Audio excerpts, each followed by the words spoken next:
जैसे ही सुखदेव जी महाराज का आगमन हुआ, परीक्षित जी ने प्रणाम किया और उनके आसन पर बालों के बिठाला और एक प्रश्न किया, अतः पृच्छामि संसिद्धिं योगिनां परमं गुरुं।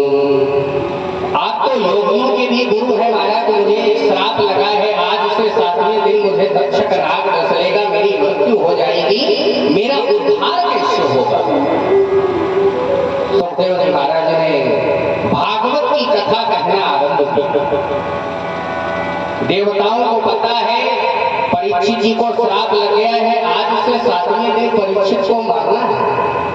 ये कथा परीक्षित की नहीं है, ये हमारी और आपकी पूरे जीवन की कथा है। ध्यान देना आप लोग। देवताओं को पता है कि परीक्षित को श्राप लगा है, आज से 7वें दिन तुम्हें तक्षक नाग डस लेगा, मृत्यु हो जाएगा। सुखदेव जी महाराज ने कथा आरंभ कर दी। कहना, देवता आए हैं स्वर्ग लोक से,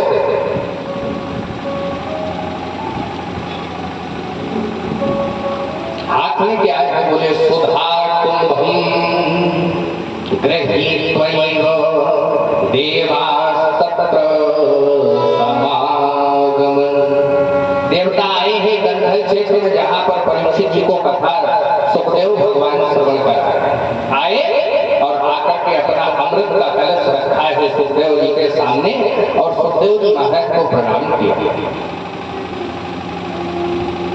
सुखदेव जी महाराज ने पूछ लिया, देवताओं तुम यहाँ किस काम के लिए आए?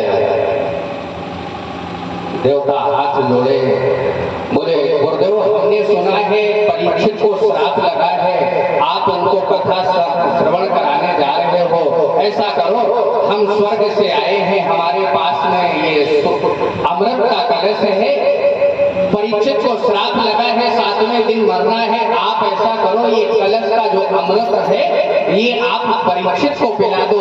जब आप ये अमृत पिला दोगे तो परीक्षित अमर हो जाएंगे, मरेंगे नहीं। लेकिन जो आप कथामृत पान कराने जा रहे हो, ये कथामृत आप हमें पान कराना। जैसे ये बात कही, ये कथा देवताओं को दुर्लभ है।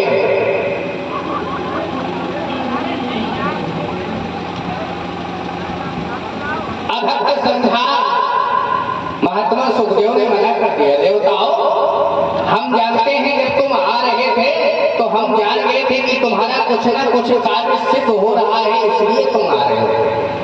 सुर नर मुनि सबकी यह रीति, स्वार्थ लागे करे सब प्रीति। स्वार्थ तुम्हारा अगर छुपा है तो तुम सामने वाले को भी अपना पिता बना लेते हो। आज तुम्हारा इसमें स्वार्थ छुपा है देवताओं, इसलिए तुम आए। साफ मना कर दिया, हम तुम्हें कथा नहीं पान कराएंगे। अच्छा देवताओं एक बात बताओ, तुम अमृत लेकर के आए हो, हम चलो ये भी सोच लें कि हम परीक्षित जी को स्वर्गामृत का पान करा देंगे और कथामृत का पान तुम्हें करा देंगे। तो एक बात हमें ये बताओ, ये स्वर्ग से जो तुम अमृत लेकर के आए हो, इसकी विशेषता क्या है? तो देवता एक कतार में खड़े हैं, हाथ जोड़े, बोले गुरुदेव यदि आप इस स्वर्गामृत की विशेषता पूछ रहे हो तो स्वर्गामृत की विशेषता ये है कि स्वर्ग का अमृत पीने के बाद में व्यक्ति मरता नहीं, अमर होता। स्वर्ग की अमृत की विशेषता ये है। हाँ गुरुदेव, तुम्हें ये कथामृत की विशेषता पता है? देवता बोले नहीं। कथामृत की विशेषता ये है, अगर तुमने कथामृत का जीवन में एक भी बार पान कर लिया तो ये समझ लेना कि पुनरपि जन्मम पुनरपि मरणम पुनरपि जननी जठरे शयनम। कथामृत को पान करने के बाद में तुम्हारा जन्म और जन्मांतर के लिए आने जाने का कुछ हमेशा के लिए खत्म हो जाएगा, तुम्हें गोविंद की शरण की प्राप्ति शांति हो जाए। अभक्त समझ करके महात्माओं ने देवताओं को आज लौटा दिया। देवता गए हैं जाकर के बाबा ब्रह्मा से जाकर के शिकायत की, पिताजी हम स्वर्ग का अमृत लेकर के गए थे और सुखदेव जी ने हमें अभक्त समझ करके वहां से लौटा दिया, हमें कथा अमृत का पान नहीं करा। सारी घटना बताई। जब सारी घटना बताई है बाबा ब्रह्मा ने देवताओं को समझाया, देखो देवताओं, पहले ये देखो कि कथामृत को पान करके परीक्षित का मोक्ष होता भी है या नहीं होता। अगर परीक्षित जी का मोक्ष हो जाता है तो तुम्हें साथ में लेकर के हम चलेंगे और चल करके सुखदेव जी से अनुनय विनय करेंगे तो महात्मा सुखदेव तुम्हें कथामृत अवश्य पान कराएंगे। जब ये बात कही, आश्वासन दिया बाबा ब्रह्मा ने देवताओं को, देवताओं की बात समझ में आई। देवता स्वर्ग से देख रहे हैं, एक दिन व्यतीत हुआ, 2 दिन व्यतीत हुए, महाराज जी ऐसे करके 7 दिन जैसे पूर्ण होने को चले हैं, तक्षक ने अपना निमित्त पूर्ण किया है, उसके पहले ही राजा परीक्षित का मोक्ष हो चुका। नश्वर शरीर बचा है पृथ्वी पर। जैसे ही देवताओं ने देखा, देवता बेचारे कांप गए, बाबा ब्रह्मा के पास में पहुंचे, पिताजी देखो देखो ये बात बिल्कुल सही है, परीक्षित जी का मोक्ष हो गया, अब आप मेरे साथ में चलो और सुखदेव जी के पास में चल करके ये हमें कथा, भागवत की कथा अवश्य पान करवाओ, कैसी भी हो। बाबा ब्रह्मा के साथ में आए हैं सभी देवता, सुखदेव जी के सामने खड़े हैं। बाबा ब्रह्मा ने दंडवत प्रणाम किया और कहा, गुरुदेव आपने जो भागवत की कथा श्रवण कराई, इससे परीक्षित का मोक्ष हो गया और इस कथा को आप हमें भी पान करवाओ। देवता बेचारे इस भागवत को पोथी पुस्तक समझते हैं, जबकि भागवत वास्तव में अगर देखा जाए श्रीमद् भागवताख्योऽयं प्रत्यक्षा कृष्ण एव ही। जब भगवान गोलोक धाम जाने के लिए उद्धत हुए हैं, उद्धव जी महाराज से कहा, उद्धव जी अब हम गोलोक धाम जाना चाहते हैं, लेकिन हमारा जो शरीर है भागवत के एक एक श्लोक में रहेगा। साक्षात भगवान का विग्रह है भगवत। बाबा ब्रह्मा आए, अनुनय विनय किए, सुखदेव जी महाराज ने अभक्त समझा, कोई आश्वासन नहीं दिया। बाबा ब्रह्मा ने एक स्वर्ग से तराजू मंगाई, एक तराजू में 2 पल्ले हैं, एक पल्ले में महाराज जी बाबा ब्रह्मा ने 4 वेद, 6 शास्त्र, 17 पुराण, अन्य जितने भी धार्मिक ग्रंथ हैं, इन ग्रंथों को लिया और एक पल्ले में विराजमान। जैसे एक पल्ले में ये भागवत, दूसरे पल्ले में भागवत रखी गई, अन्य जितने भी धार्मिक ग्रंथ है वो दूसरे पल्ले में रखे हैं, सिर्फ एक पल्ले में भागवत जी को रखा गया। बाबा ब्रह्मा ने तराजू उठाई और तराजू उठा करके आज जैसे ही तौलना चाहा तो सब साधन रह गए हल्के, लेकिन पलड़ा झुका कथामृत का। भागवत जी का पल्ला अपने स्थान से नहीं उठा। जितने भी दूसरे पल्ले में 4 वेद, 6 शास्त्र, 17 पुराण रखे थे, सब ऊपर को हो गए। जैसे ही ऊपर को हुए, देवताओं को आज ब्रह्मा बाबा ने फटकार लगा, तुम इसको पुस्तक समझते हो? ये पुस्तक नहीं है। बोले तो, बोले श्रीमद् भागवताख्योऽयं प्रत्यक्षः कृष्ण एव ही। ये साक्षात भगवान का विग्रह है। प्रायः हम लोग कथा श्रवण करने के लिए जब आते हैं तो हमारे जब पैर दर्द होने लगते हैं तो हम भागवत जी की तरफ पैर पसार करके बैठ जाते हैं। ये अपराध कर रहे हैं हम लोग। भगवान की तरफ कभी हम पैर करके ना सोए, ना भगवान की तरफ पैर करके हम कभी बैठे। यदि हमारे पैर दर्द होने लगे तो थोड़ी देर के लिए हम खड़े हो जाएं, 2-4 कदम चल ले, पुनः बैठ जाओ।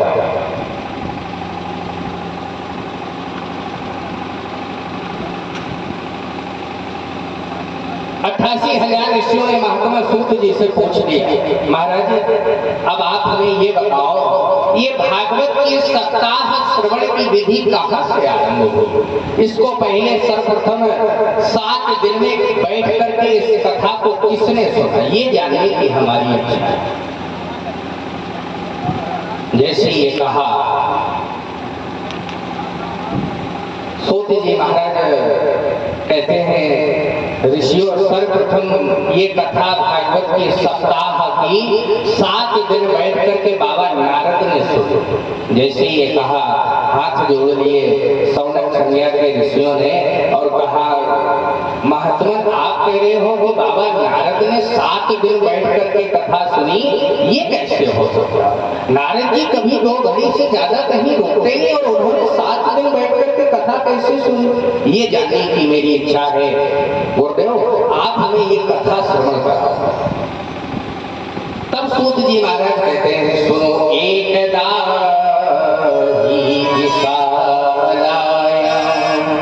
विशालापुरी कहते हैं बद्रीनाथ धाम को, एकदा ही विशालाया चत्वार सयोमलः। 4 ऋषि हैं सनक, सनंदन, सनातन और सनत कुमार, ये बाबा ब्रह्मा के पहले पुत्र हैं।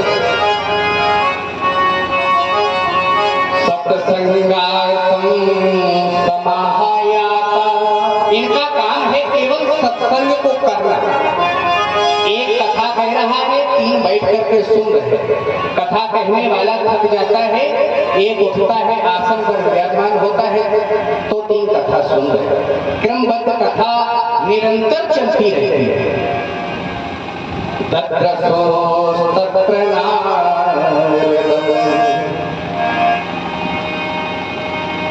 सत्संग की इच्छा से चारों महात्मा घूम रहे थे कि सत्संग कहां पर हो।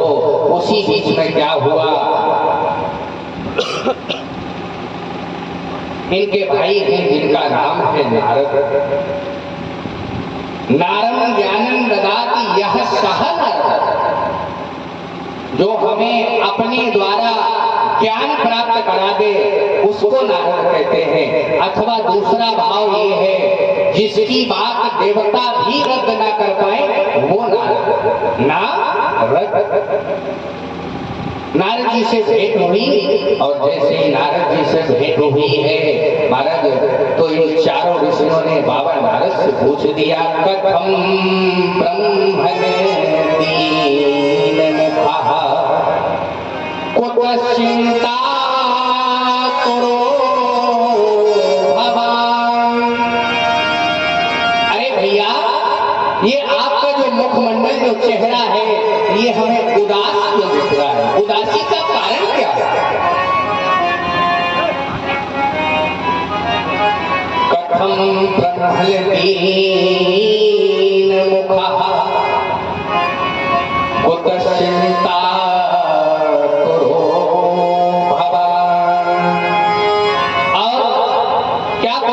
चिंता है? त्वरितम गम्यते पुत्र, आप कहां से आ रहे हो? कुतश्चागमनं तव, कहां के लिए जा रहे हो? 4 प्रश्न किए। कथम ब्रह्मणे दीन मुखः, आपका ये मुखमंडल हमें उदास क्यों दिख रहा है? क्या कोई बात हो? क्या किसी ने कुछ कह दिया? कुतः चिंता करो भवान, क्या कोई तुम्हें चिंता सता रही? त्वरितम गम्यते पुत्र कुतश्चागमनं तव, कहां से आ रहे हो, कहां जा रहे हो? कई बार पूछा, बाबा नारद नहीं बोले। पुनः पूछ दिया, भैया क्या कोई बात तो होगी?